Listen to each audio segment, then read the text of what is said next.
할렐루야. 이 새벽에 하나님을 찬양하며 예배하기 위해 나오신 성도님들을 주님의 이름으로 축복합니다. 우리 함께 기도하며 예배의 자리로 나가겠습니다. 함께 기도하겠습니다. 하나님, 오늘도 주님을 따라 우리가 기도의 자리로 나아갑니다.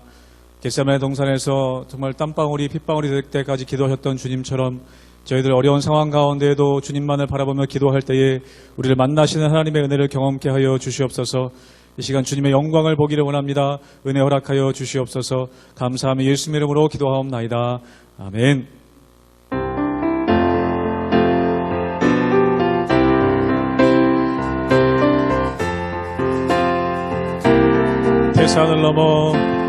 대산을 넘어 언덕에 가도 빛 가운데로 걸어가며 주께서 항상 지키시기로 약속한 말씀 변치 않 대산을 넘어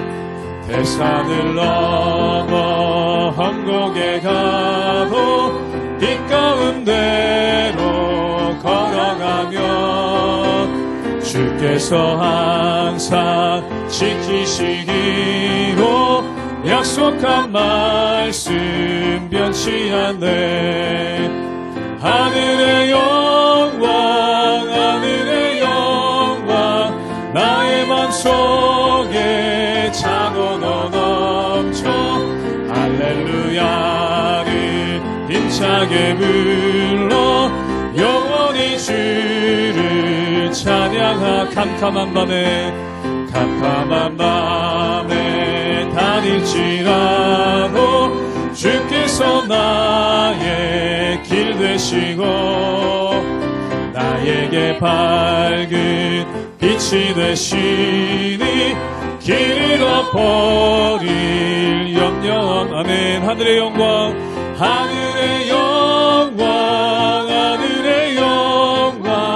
나의 맘속에 차고도 넘쳐 할렐루야를 힘차게 불러 영원히 주를 찬양하. 광명한 그 빛 마음에 받아 찬란한 천국 바라보고 할렐루야를 힘차게 불러 날마다 빛에 걸어가리. 하늘의 영광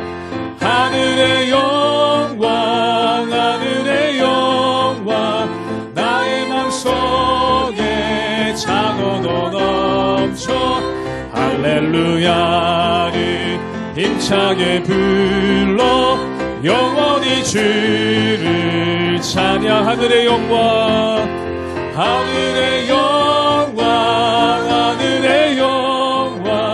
나의 맘속에 차고도 넘쳐 할렐루야를 힘차게 불러 영원히 주를 찬양하리.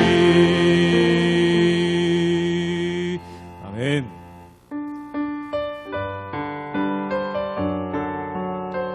오늘 찬양하며 나가는 이 자리 가운데 하나님의 영광을 보게 되는 귀한 자리가 되시기를 주님의 이름으로 축복합니다. 우리는 주의 영광을 보내. 내 눈 주의 영광을 보내. 우리 가운데 계신 주님 그 빛난 영광 온 하늘 덮고 그 찬송 온 땅 가득해. 내 눈 주의 영광을 보내. 찬송 가운데 서신 주님의 얼굴을 온 세상 향하네. 본능의 발을 드셨네. 주의 영광 이곳에 가득해.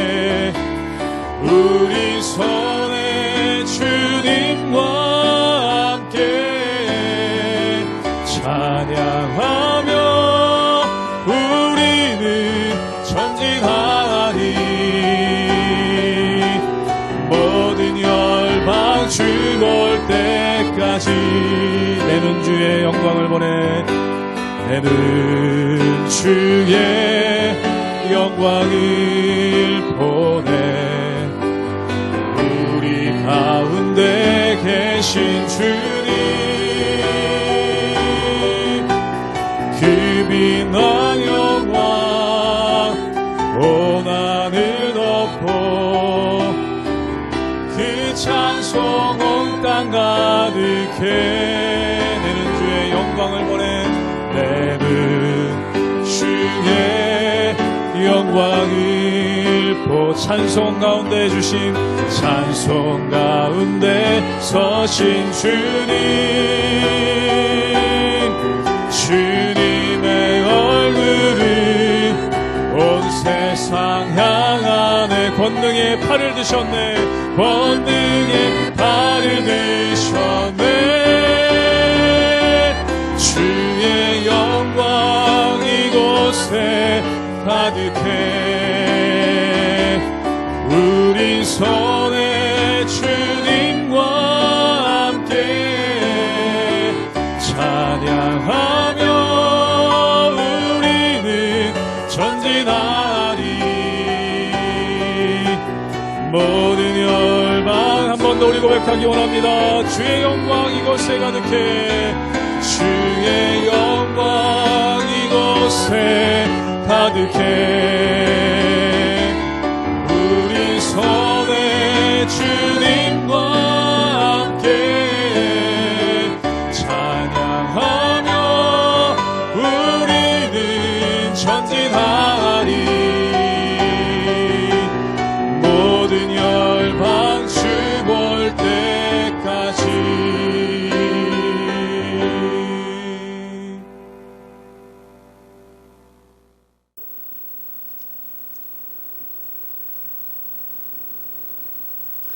할렐루야. 우리 하나님의 은혜와 평강이 우리 성도님들 삶 가운데 날마다 가득 넘쳐나시기를 주님의 이름으로 축원합니다.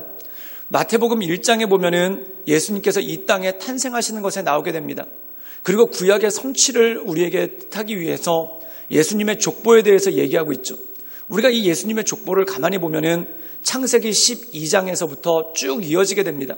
창세기 12장에서 포로 귀환 시대까지 그리고 포로 귀환 시대 때 있었던 사람들의 족보가 쭉 나오죠. 즉 이들은 누구입니까? 바로 구약을 아우르는 사람들이죠. 이 구약을 아우르는 사람들을 등장시킴을 통해서 구약의 율법의 완성으로서 또한 구약의 언약의 성취로서 예수님께서 이 땅 가운데 오신 것을 말씀하고 있다는 것입니다. 그렇다면 예수님께서 이 땅 가운데 오신 것이 구약의 언약의 성취인데 그렇다면 구약에서 말하는 언약이란 무엇인가? 그것에 대해서 말씀하고 있는 것이 바로 오늘 말씀의 내용이라는 것입니다. 즉 예수님께서는 구원자로서 이 땅 가운데 오셨고 또한 예수님께서는 하나님께서 우리와 함께 하심 즉 하나님께서 우리와 동행하시기 위해 이 땅에 오셨다. 그것에 대해서 말씀하고 있는 것을 보게 됩니다. 여기 놀라운 진리가 있죠. 그게 뭐냐면 예수 그리스도로 말미암아 구원받고 또한 예수 그리스도로 말미암아 하나님과 동행하는 삶을 살아가는 것 이것이 바로 신앙의 모습이고 이것이 바로 성도의 삶이라는 것입니다.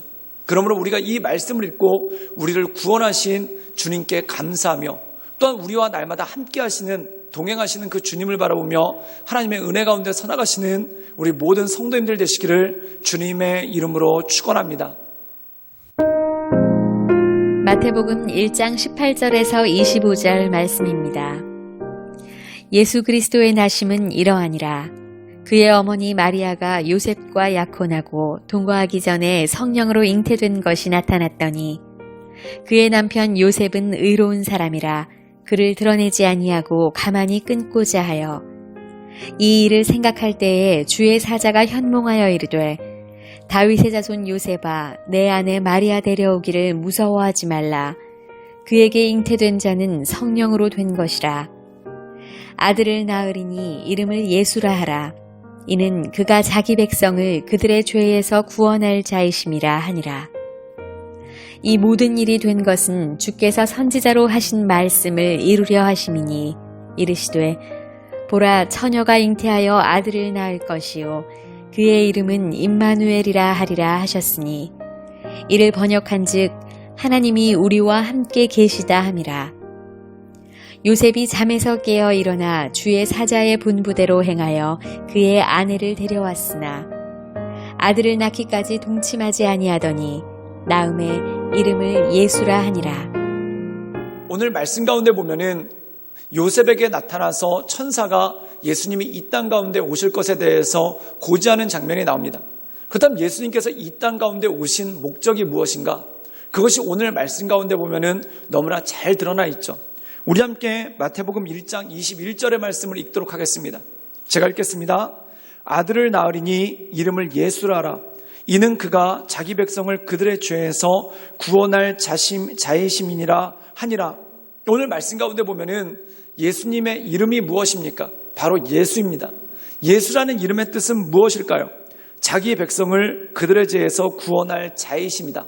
즉 다시 말해서 구원자라는 뜻이 바로 예수라는 이름의 뜻이라는 것입니다. 이 이름을 통해서 예수님께서 이 땅 가운데 오시는 목적이 무엇인지를 잘 드러내고 있죠. 그것이 뭐냐면 구원하기 위해서 이 땅 가운데 오셨다는 것입니다. 즉 십자가에서 죽으심으로 말미암아 우리의 죄를 사하시고 또한 하나님의 유월절 어린 양으로서 단번에 십자가에서 죽으시는 그 제사를 통해서 우리의 모든 죄를 씻으시고 하나님께 나갈 수 있는 담력을 얻게 하시는 것, 이것이 바로 구원자 예수님이라는 것이죠. 그렇기 때문에 우리는 예수님의 이름을 믿으면 구원을 받고 하나님의 자녀가 되는 권세를 얻는 그러한 능력이 우리 삶 가운데 온다라는 것입니다. 사랑하는 여러분, 예수님의 이름을 우리 마음 가운데 기억하고 또한 예수님의 이름을 믿어 모든 죄에서 해방되고 또한 예수님의 이름을 힘입어 하나님의 자녀가 되는 권세를 얻는 구원의 기쁨이 여러분의 삶 가운데 있기를 주님의 이름으로 축원합니다. 그렇다면 구원은 무엇입니까? 탄생입니다. 그러면 탄생했으면 살아야죠. 그럼 어떻게 살아가는가? 이것에 대한 말씀이 그 다음에 이어진다는 것입니다. 우리 함께 마태복음 1장 23절의 말씀을 읽도록 하겠습니다. 제가 읽겠습니다. 보라, 처녀가 잉태하여 아들을 낳을 것이요 그의 이름을 임마누엘이라 하리라 하셨으니 이는 번역한즉 하나님이 우리와 함께 계시다 함이라. 오늘 말씀 가운데 보면은 하나님께서 우리와 함께 하신다는 것입니다. 때때로 이 구약에 보면은 하나님과 동행하는 삶에 대해서 결혼에 비유하는 경우가 참 많은 것을 보게 됩니다. 특별히 호세아에 보면은 이 선지자 호세아와 또한 죄악 많은 여자 고멜과의 결혼 생활에 대해서 얘기하는 것을 보게 되죠. 이 고멜은 그냥 말 그대로 직업적 율랑 여성입니다. 천한 여성이었죠. 그런데 이 여자가 누구와 결혼하냐면 호세아와 결혼을 하게 됩니다. 호세아와 결혼을 하게 됨으로써 어떤 일이 벌어집니까? 전에는 몸을 파는 연약한 여성이었지만 호세아와 결혼함을 통해서 선지자의 아내가 됩니다. 이것을 무엇을 의미합니까? 바로 구원을 뜻하는 것이죠. 옛날에 그 모든 어려웠던 삶, 옛날의 모든 연약한 삶들을 벗어버리고 이제 선지자의 아내로서의 새로운 삶을 살아간다는 겁니다. 이게 바로 구원이라는 것이죠. 그런데 문제는 뭐냐면 결혼식을 하고 난 다음에 그 결혼식으로 끝나버리고 각자 집에 가서 사는 게 아니지 않습니까? 함께 살아간다는 것입니다. 이제 선지자의 아내가 되었으니 선지자의 아내로서의 삶을 살아가야 되는 것이죠. 그런데 문제는 뭡니까? 이 고멜이라는 여성이 선지자의 아내로서의 삶을 살지를 못합니다. 그리고 옛날에 죄의 습관이 나와서 자꾸 다른 곳에 가서 또 직업적 율랑 여성으로서의 삶을 사는 그러한 모습이 있죠. 근데 이 선지자 호세아가 어떻게 합니까? 그때마다 찾아가서 이 여인을 찾아오고 또 이 여인을 찾아와서 결국 이 여인과 함께 살고 이 여인이 선지자의 아내로서의 삶을 살아갈 수 있도록 이 여자를 도와주는 모습이 나옵니다. 이게 뭡니까? 바로 동행이라는 것이죠. 즉 함께 한다는 것이죠. 사랑하는 여러분, 우리도 마찬가지입니다. 구원받은 하나님의 자녀였지만 우리가 구원받은 하나님의 자녀로서 살지 못하고 자꾸 죄의 유혹을 받고 죄에 빠지게 됩니다. 그런데 그때마다 하나님께서는 우리와 동행하시면서 우리를 붙잡아 주시고 하나님의 사람으로 살아갈 수 있도록 우리를 인도해 주시는 것, 이것이 바로 함께 하시는 하나님의 역사고 우리와 동행하시는 하나님의 은혜가 우리 삶 가운데 있다라는 것이죠. 그러므로 사랑하는 여러분, 예수님은 우리의 구원자 되시며 또한 하나님께서 우리와 함께 하시는 것에 대한 증거라는 것입니다. 그래서 따라서 우리는 예수님으로 말미암아 구원받은 삶을 살고 또한 예수님으로 말미암아 하나님과 동행하는 성도로서의 삶, 거룩한 백성으로서의 삶을 살아갈 수 있는 힘과 능력이 우리에게 주어진다는 것이죠. 그러므로 이 예수님을 힘입어 우리가 구원받을 뿐만 아니라 하나님의 자녀로서 하나님과 동행하며 하나님과 함께 승리하며 살아가는 그러한 삶이 될 수 있기를 주님의 이름으로 축원합니다. 함께 기도하시겠습니다. 늘 언제나 살아서 역사하신 주님, 우리가 주님을 바라보며 주님의 은혜 가운데 그 인도하신 가운데 날마다 거하기를 원합니다. 주여, 날마다 우리의 삶을 강건케 하시고 또한 우리의 삶을 온전케 하셔서 우리가 온전한 하나님의 백성으로서 구원받은 자로서 하나님과 또한 동행하는 자로서 살아갈 수 있도록 주님 우리 가운데 역사하여 주시고 하나님의 크신 은혜와 권능을 더하여 주시옵소서. 주님께 모든 걸 부탁드리오며 살아서 역사하시는 주 예수 그리스도의 이름으로 감사하며 기도드리옵나이다. 아멘.